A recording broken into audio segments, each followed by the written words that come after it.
नमस्कार बच्चों। पिछली वीडियो में पढ़ा हमने भाषा के बारे में। भाषा क्या है? विचारों के आदान प्रदान का माध्यम। भाषा कितनी है? लिखित, मौखिक और सांकेतिक। अब हम पढ़ेंगे आज हिंदी व्याकरण में वर्ण और अक्षर। क्या पढ़ेंगे? वर्ण और अक्षर। इन्हीं वर्णों और अक्षरों से किसी भी भाषा का निर्माण होता है। जैसे इंग्लिश में है तो letter, alphabet A to Z ABCDFG। Hindi में है अक्षर क ख ग घ ङ च छ ज झ ञ ट ठ ड ढ ढ त थ द ध न प फ ब भ म य र ल व श ख श ष त्र ज्ञ। ये सब क्या है? अक्षर है। तो वर्ण और अक्षर जब मिलते हैं तो भाषा का निर्माण होता है। पहले हम देखते हैं कि वर्ण क्या है। प्रायः हम पढ़ते हैं कि भाषा की वह सबसे छोटी इकाई जिसके टुकड़े न किए जा सके उसे वर्ण या अक्षर कहते हैं। हम यही पढ़ते आए हैं कि उसे वर्ण या अक्षर कहते हैं, लेकिन यह पूर्णतया सत्य नहीं है। मुख से निकलने वाली प्रत्येक अखंड ध्वनि अक्षर कहलाती है। ध्यान दीजिएगा, मुख से निकलने वाली प्रत्येक अखंड ध्वनि अर्थात अखंड जो टुकड़े नहीं हो सकते वह ध्वनि अक्षर कहलाती है, लेकिन मुख से निकलने वाली लिखित रूप में नहीं। और वर्ण क्या है? भाषा की सबसे छोटी इकाई, वह भी अखंड है, उसके भी टुकड़े नहीं हो सकते हैं। जो सबसे छोटी इकाई है, जो अखंड है, उसे वर्ण कहते हैं। अखंड ये भी है, अखंड ये भी है। फिर वर्ण और अक्षर में अंतर कैसे हुआ? प्रश्न आता है और उठना भी चाहिए, आना भी चाहिए। अंतर ऐसे हुआ, आप ध्यान दीजिएगा। यहाँ है मुख से निकलने वाली, तो मुख से कब निकलती है? जब हम बोलते हैं। जैसे मैं बोल रही हूँ तो ये मुख से निकली गई ये ध्वनि है। तो मुख से जब भी हम बोलेंगे क, ख, ग, घ, ङ, ध्यान दीजिए, क के साथ अ वर्ण का उच्चारण अनिवार्य रूप से हो रहा है। अर्थात जब हम बोल रहे हैं क, तो क्या है? क के साथ अ, आप बोल के दीजिए, देखिएगा क अ निकल रहा है, क के साथ अ अनिवार्य रूप से जुड़ा हुआ है। यह इसके टुकड़े करके हम उसका उच्चारण नहीं कर सकते हैं, लेकिन जब यही चीज लिखित रूप में आ जाती है तो वह वर्ण हो जाता है और उसकी सबसे छोटी इकाई हो जाती है ये क के नीचे हलंत। ये वर्ण है। इसमें जब हम अ अक्षर, अस्वर जब इस जुड़ जाता है तब यह क अक्षर बन जाता है। ध्यान दीजिएगा, ये क क्या है? वर्ण है। इसमें अस्वर जुड़ गया है। इसके अक्षर के उच्चारण में हमें स्वर की सहायता अनिवार्य रूप से लेनी ही पड़ती है। बिना स्वर की सहायता के हम क का उच्चारण नहीं कर सकते। उसी तरह दूसरा देखते हैं, क्या है? ख। ख में हलंत, लिखित रूप में ये वर्ण है। बच्चों ध्यान दीजिएगा, इसमें अ वर्ण जुड़ गया, क्या हो गया? ख। ये क्या हो गया? अक्षर हो गया। ये वर्ण हो गया। और आपका जब इधर अ स्वर के साथ मिलकर ये क और ख बना तो ये अक्षर हो गया। हम देखते हैं ये ग, और हम ग के साथ अ स्वर जोड़ के अगर आ स्वर जोड़ देते हैं तो यहाँ क्या बन जाता है? गा बन जाता है। क्या बनता है? गा। ये गा भी कोई शब्द नहीं हुआ, गा भी एक अक्षर ही हुआ। गा भी ये हम 12 खड़ी में पढ़ते हैं, क, का, की, कु, के, कै, को, कम, कह। ये सब क्या है? 12 खड़ी आता है, लेकिन ये सब भी क्या होते हैं? अक्षर ही होते हैं। तो जब हमने ग में आ जोड़ा तो क्या बन गया? गा बन गया। यह गा भी एक अक्षर ही कहलाता है, वर्ण नहीं कहलाता है।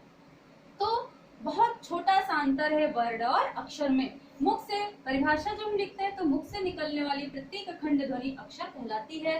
बिल्कुल सही है, वह अक्षर कहलाएगी, क्योंकि उसका उच्चारण जब भी हम करते हैं तो क, ख, ग, घ, ङ, च, छ, ज, झ, य इत्यादि, तो वहाँ अ स्वर अनिवार्य रूप से निकलता है। और जब वर्ण की बात आती है तो वर्ण ये हो गए आपके बच्चों, ध्यान दीजिएगा, क,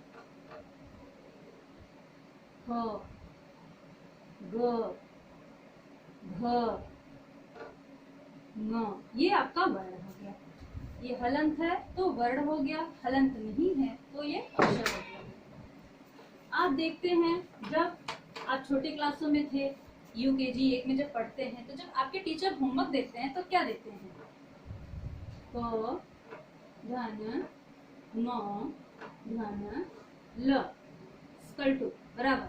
और कोटेशन में क्या लिखा होता है कि निम्नलिखित अक्षरों को मिलाकर शब्द बनाइए। तो आप शब्द क्या बनाते हैं? क म ल, ये शब्द बन गया। कोटेशन क्या होता है? अक्षरों को मिलाकर शब्द बनाइए। कोटेशन ये नहीं होता है कि वर्णों को मिलाकर शब्द बनाइए। यार ठीक है, अगर वर्ण और अक्षर एक ही होते तो कोटेशन हो सकता था ना कि वर्णों को मिलाकर शब्द बनाइए, लेकिन अगर वैसा नहीं होता है, हमेशा यही रहता है कि निम्नलिखित अक्षरों को मिलाकर शब्द बनाइए। तो क म और ल को मिलाकर हम कमल शब्द बनाते हैं। और जब हम ऊंची कक्षाओं में आते हैं, 6 में 7 में 8 में आते हैं, तो हमें शब्द मिलते हैं तो देता है उनका वर्ण विन्यास कीजिए। जैसे क म ल, जो शब्द अभी हमने मिलाकर अक्षरों से मिलाकर बनाया है, क म और ल अक्षर से मिलाकर हमने कमल शब्द बनाया है। अब अगर क्वेश्चन आता है, प्रश्न आता है कि इस शब्द का वर्ण विन्यास कीजिए, तो जब हम इसका वर्ण विन्यास करते हैं तो लिखते हैं क धन अ धन म धन अ धन ल। ये क्या हो गया? वर्ण विन्यास हो गया। अगर वर्ण और अक्षर एक ही होते तो हम इसको ऐसे भी लिख सकते थे ना, क धन म धन ल, लेकिन ऐसा नहीं लिखते हैं। ये इसका वर्ण विन्यास अगर आप ऐसे लिखोगे कमल का तो ये गलत होगा। वर्ण विन्यास जब क धन अ धन म धन अ धन ल करोगे तो ये सही होगा। इससे आप लोगों को मैं इतना ऐसा बता रही हूँ ताकि स्पष्ट हो सके कि वर्ण और अक्षर में थोड़ा सा अंतर है। जब भी वर्ण विन्यास आएगा तो आपको इस रूप में लिखना होगा। अक्षरों को मिला, ये जब भी इस तरह से लिखेंगे, अक्षरों को अलग करने के लिए कहा जाएगा तो आप इस तरह से लिखेंगे, करेंगे। ठीक है, उसी तरह हम कुछ और एक दो शब्द देखते हैं। जैसे है विद्यालय। विद्यालय एक शब्द है, इसका जब हम वर्ण विन्यास करेंगे तो क्या लिखेंगे? व इ धन द धन य धन आ धन ल धन अ धन य धन अ। इतना लंबा प्रोसेस होगा बच्चों वर्ण विन्यास का। अगर आप वर्ण विन्यास में यहाँ हलंत नहीं दिखाते हैं, ये मात्राएं जो स्वर जुड़े हुए हैं ई और आ, चलिए यहाँ तो ई और आ जुड़े हैं, आपको अलग से समझ में आ जाता है, लेकिन यहाँ अक्षर है जिनमें हलंत नहीं लगा है, अर्थात ये अक्षर है, तो अक्षरों में अ स्वर अनिवार्य रूप से जुड़ा हुआ होता है। तो यहाँ पे अ और यहाँ पे भी अ आपको दिखाना पड़ेगा, तभी यह वर्ण विन्यास सही होगा। इससे ये इन तथ्यों से स्पष्ट होता है कि वर्ण और अक्षर में अंतर है। आप लोग को भी समझ में आ गया होगा कि वर्ण और अक्षर में क्या अंतर है। भाषा की सबसे छोटी इकाई जिसके टुकड़े नहीं किए जा सकते उसे वर्ण कहते हैं। वर्ण किन रूपों में लिखे जाते हैं?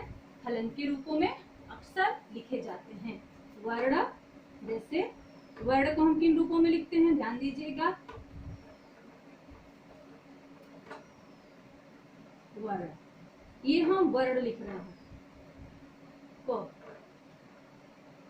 ख ग घ और न। हलंत, प्रत्येक वर्णों में हलंत है।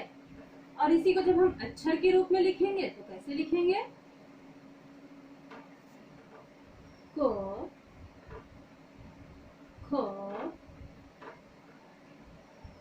ग घ न। इनमें हलंत नहीं होगा, ये वर्ण है और ये अक्षर है। तो जब भी हम मुख से बोलते हैं तो यही बोलते हैं, इसलिए मुख से निकलने वाली प्रत्येक खंड ध्वनि अक्षर कहलाती है, अक्षर या वर्ण कहलाती है नहीं होगी। भाषा की वह सबसे छोटी इकाई जिसके टुकड़े न किए जा सके या नहीं किए जा सकते हैं उसे वर्ण कहते हैं या अक्षर कहते हैं, यह नहीं होगा।